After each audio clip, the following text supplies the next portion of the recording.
Students हम बात करेंगे mid point theorem by vectors की। मतलब हमने ये ज्योमेट्रिकली लॉजिकली तो ये बात समझ रखी थी कि जो मतलब ट्रायंगल है, ठीक है, इसके अगर दो साइड्स के मिड पॉइंट्स को आपस में ज्वाइन कर लिया जाए तो वो ज्वाइन करने से जो लाइन सेगमेंट बनती है वो उसकी थर्ड साइड के साथ पैरेलल होती है और उसका हाफ होती है लेंथ में, मैग्नीट्यूड में उसका हाफ होती है, ठीक है। मतलब जैसा ये ABC एक ट्राइंगल है और ये MN उसके AB साइड का मिड पॉइंट है AC का, तो M से N जो फासला होगा वो A से B जो फासला है, A से सॉरी B से C, जो B से C जो डिस्टेंस होगा उसकी थर्ड साइड जो बन रही है, B से C जो डिस्टेंस होगा उसका क्या होगा जी, उसका हाफ होगा, ठीक है।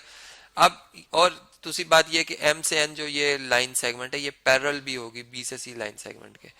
अच्छा, अब हम इसी बात को वेक्टर्स के जो ये एडिशन है उससे ये बात समझने जा रहे हैं, ठीक है। स्टेटमेंट में दोबारा रीड करता हूँ, इसमें इस तरह से prove that the straight line joining the mid points of the two sides of a triangle is parallel to the third side and equal to one half of it, ठीक है। बात जो मैंने अभी कही थी वही यहाँ पर दोहराई गई है।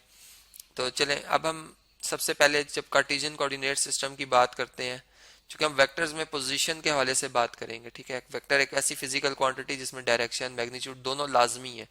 अगर आप एक भी चीज मिस कर रहे हैं तो आप वो वेक्टर सही तरह से नहीं एक्सप्लेन कर रहे हो, फिर वो मुकम्मल उसका बयान नहीं है वहां पर। चले एक वेक्टर मतलब एक ए पॉइंट है ये हमारा, ठीक है। और अगर मैंने ए वेक्टर बनाना तो जारी बात है कि इसका स्टार्ट होगा और इसका कहीं एंड होगा, ठीक है। एक स्टार्ट और एक एंड होता है, तो ये जिसे हम हेड भी कहते हैं एंड को, ठीक है, ये हेड है इसका। जबकि ओ से लेकर ओरिजिन से लेकर ए पॉइंट तक ये जो डिस्टेंस है ये है इसमें क्या, मैग्नीट्यूड, ठीक है। ये इसकी मैग्नीट्यूड है और एरो शो कर रहा है इसकी डायरेक्शन को, ठीक है। एरो शो कर रहा है इसकी डायरेक्शन को। ये बात क्लियर होगी आपको। इसी तरीके से अब अगर मैं एक और बी पॉइंट लेता हूँ यहाँ पर है कहीं पर, ठीक है, तो जो बी वेक्टर होगा उसका स्टार्ट क्या है, ओ है, लेकिन उसका जो एंड है वो क्या है, वो यहाँ पर आ रहा है बी पॉइंट पर, ठीक है। चलें बी फर्स्ट कर लें यहाँ पर इसको प्रॉपर ड्रॉ करना थोड़ा हमारे लिए डिफिकल्ट हो रहा होता है। तो अब ये हमारे पास ए और ओ बी वेक्टर आ गए, इसको मैं लिख भी देता हूँ कि ये ए वेक्टर है, ठीक है, और ये हमारा बी वेक्टर है, ठीक है। हम इसके ऊपर बार भी लगा सकते हैं, एरो भी बना सकते हैं, ठीक है, अपनी सहूलत के ऊपर है। रिप्रेजेंटेशन के बहुत से तरीके हैं, बोल्ड भी कर सकते हैं, मतलब बोल्ड करके लिख दें और कुछ भी इसके ऊपर एरो वगैरह ना शो करें, तब भी वेक्टर अंडरस्टूड होता है। अब देखिए मैंने अगर ट्राइंगल बनानी है तो एक तो वर्टेक्स, एक मतलब तीन नॉन कोलिनियर पॉइंट चाहिए होते हैं, एक तो ओ है, एक ए है और एक बी पॉइंट है। अब मैं ए को बी से जब ज्वाइन करूंगा जारी बात है तो वेक्टर्स के रूल को भी अडॉप्ट करना है मैंने, तो मैं head to tail rule adopt करूंगा। मतलब फर्स्ट वेक्टर का हेड, दूसरे की टेल, और फिर दूसरे का हेड, और तीसरे मतलब यहाँ पे फर्स्ट वेक्टर देखें इसके ये टेल है ये हेड है। अब जब सेकंड वेक्टर मैंने इसके साथ ज्वाइन किया तो उसकी टेल फर्स्ट के हेड के साथ ज्वाइन होगी और ये उसका हेड होगा। और फिर अगर आप देखें तो ये जो हमारा ओ बी वेक्टर है इसका भी हेड इसी के हेड के साथ ज्वाइन हुआ होगा, मतलब इसकी टेल फर्स्ट वेक्टर की टेल के साथ ज्वाइन है और इसका हेड सेकंड वेक्टर के हेड के साथ, मतलब ये रिजल्टेंट वेक्टर है हमारा। तो हम ये कह सकते हैं कि हमारे पास जो ए बी वेक्टर आया है, या यूं चले मैं यूं कहता हूं कि अगर मैं अभी जो वेक्टर एडिशन के जो हमारे पास रूल है टू टेल रूल, अगर उसको अडॉप्ट करूं तो मैं कह रहा हूं कि ओ से ए वेक्टर, ठीक है, इसमें मैं ऐड कर रहा हूं ए टू बी वेक्टर को, ठीक है, और मेरा आंसर क्या आ रहा है, मेरा आंसर आ रहा है ओ टू बी वेक्टर, ठीक है। और इसमें अगर मैं अब ए बी वेक्टर को इधर ही रहने दूं, ठीक है, और ओ ए वेक्टर का एडिटिव इनवर्स मतलब नेगेटिव वेक्टर ओ ए अगर मैं ऐड करता हूं, ठीक है। किसी वेक्टर का नेगेटिव क्या होता है कि आप उसी डायरेक्शन में मैग्नीट्यूड उतनी रहने दें, डायरेक्शन उल्टा दें तो आप वापस मतलब स्टार्ट पे आ जाएंगे और रिजल्टेंट आपका 0 0 हो जाएगा, मतलब ओरिजिन आ जाएगा, ठीक है। तो ये आपके पास ओ ए का नेगेटिव वेक्टर जो कि हमने दोनों तरफ ऐड किया है, O B vector minus O B vector, sorry O A vector, ठीक है, ओ ए वेक्टर दोनों तरफ, तो यहाँ से ये वेक्टर कैंसिल हो जाएंगे एक तरह से, मतलब 0 आ जाएगा। और ए बी वेक्टर जो है वो किसके इक्वल आ जाएगा, वो इक्वल टू आ जाएगा O B vector minus O A vector, मतलब कि ओ बी वेक्टर मीन्स के B vector, O to B means B vector. तो हम यूं कह सकते हैं कि जो हमारे पास बी वेक्टर है वो आप कैसे मालूम कर सकते हैं, आप position vector of B minus position vector of A, आप इनको माइनस करने से भी ये हासिल कर सकते हैं, ठीक है। तो यहाँ पर फिर हम लिखेंगे B minus B vector minus A vector, ठीक है। ये हमारे पास आ जाएगा रिलेशन नंबर 1। अब देखें जो रिजल्ट हम लाना चाह रहे हैं वो किस वक्त प्रूव होगा, जब हम इस वेक्टर का इस मतलब ये वेक्टर जो है एक ट्राइंगल की साइड भी है, इसका मिड पॉइंट ढूंढेंगे। ये मिड पॉइंट है, इसका मतलब कि अगर मैं ओ से एम तक आ रहा हूँ तो ये वेक्टर हमारा जो फर्स्ट वेक्टर है उसी की डायरेक्शन में है, डायरेक्शन सेम है। मतलब अगर एंगल बना रहा होता, मैं इंक्लिनेशन बना रहा होता एक्स एक्सिस का, तो एक जैसी बननी थी, ठीक है।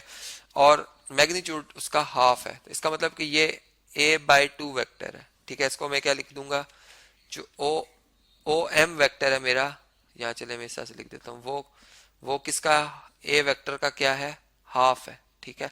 इसी तरीके से अगर बी वेक्टर है ये मेरा, तो इसका हाफ अगर फर्ज करें यहाँ पे बनता है, तो ये एन पॉइंट है मेरा, ये एन पॉइंट है, ठीक है। ये इस वेक्टर के मैं इधर बल्कि हेड भी शो कर देता हूँ, इस तरह ये वेक्टर मेरा, इसका ये हेड है, ठीक है। तो ये वेक्टर हमारा क्या है, b/2 है, मतलब बी वेक्टर का हाफ है ये, ठीक है। तो इसका मतलब ये जो पोर्शन रह गया ये भी हाफ बी का हाफ है, मतलब हाफ और हाफ ऐड होके पूरा बी हो जाएगा। इस तरह ये ए का हाफ, ये भी ए का हाफ ऐड होके पूरा ए वेक्टर हो जाएगा।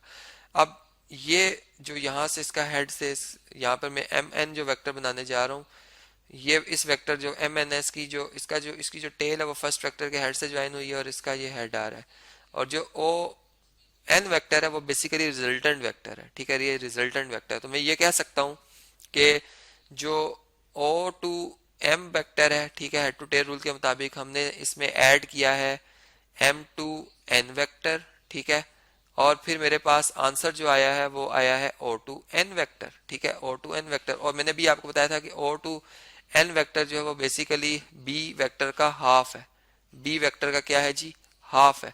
तो यहाँ पर अब जिस तरह ऊपर मैंने एडिटिव मतलब एडिटिव इनवर्स जैसे हम नंबर्स के ऐड करते थे, सब वेक्टर्स के भी जो है वो नेगेटिव वेक्टर्स एग्जिस्ट करते हैं। तो मैं एम एन वेक्टर जो मेरे पास है, ठीक है, इसमें मैं ऐड कर रहा हूँ ना ओ एम वेक्टर, ठीक है। इसमें मैं अब सब्ट्रैक्ट करूंगा ओ एम वेक्टर इधर भी, और यहाँ पे भी ओ एन वेक्टर जो है इसमें से भी मैं सब्ट्रैक्ट कर लूंगा ओ एम वेक्टर, ठीक है।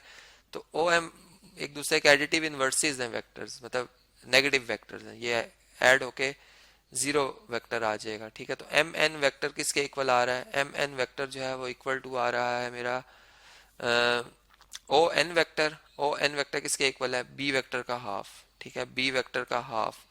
और ओ एम वेक्टर किसका है, वो ए वेक्टर का हाफ है, ठीक है, ए वेक्टर का हाफ। देखें दोनों को वेक्टर्स को टू डिवाइड कर रहा है, टू डिवाइड कर रहा है, तो मैं इसमें से टू कॉमन ले सकता हूँ, 1/2 कॉमन ले सकता हूँ, ठीक है। यहाँ से अगर मैं 1/2 कॉमन ले लूँ तो मेरे पास मतलब डिस्ट्रीब्यूटिव प्रॉपर्टी को मैं रिवर्स में अप्लाई कर रहा हूँ, तो ये बी वेक्टर अलग हो जाएगा, ए वेक्टर अलग हो जाएगा। मतलब ये एक रिलेशन हमें मिल रहा है कि एम एन वेक्टर बेसिकली जो है वो B vector minus A vector का हाफ है। और B vector minus A vector अगर आप देखें तो वो तो ए बी वेक्टर के इक्वल है, तो ए बी वेक्टर के इक्वल है। इसका मतलब यहाँ से बात क्लियर हो रही है कि जो एम एन वेक्टर है ये मैग्नीट्यूड में मतलब देखें डायरेक्शन वाइज सेम है, क्योंकि पॉजिटिव साइन आ रहा है। अगर नेगेटिव आ रहा होता तो इसका तो डायरेक्शन ऑपोजिट है, लेकिन डायरेक्शन सेम है, ठीक है। और दूसरी बात ये कि ये ए बी वेक्टर का क्या है जी, हाफ है, ए बी वेक्टर का हाफ है, क्योंकि डायरेक्शन सेम, दो वेक्टर्स के डायरेक्शन सेम होने का मतलब है दोनों पैरेलल है, ठीक है। तो यहाँ से हम ये भी कह सकते हैं कि फिर देयरफॉर ये बात क्लियर हो रही है कि जो एम एन हमारे पास अगर एक लाइन सेगमेंट के सेंस में बात की जाए तो वो पैरेलल है B C A B line segment के, ए बी लाइन सेगमेंट के क्या है, पैरेलल है। और दूसरी बात यह है कि अगर मैग्नीट्यूड फॉर्म में देखा जाए तो एम एन जो है, एम से एन जो लाइन सेगमेंट है वो हाफ है, हाफ है ए से बी लाइन सेगमेंट की मैग्नीट्यूड का, जो कि इसी थ्योरम की जो है स्टेटमेंट थी, जो कि हमने ऑलरेडी डिमॉन्स्ट्रेटिव ज्योमेट्री में लॉजिकल रीजन से बात साबित की हुई। लेकिन आज हमने इसको एक और तरीके से मतलब वेक्टर्स की एडिशन के तरीके से हेड टू टेल रूल से जो है यही प्रॉपर्टी समझी।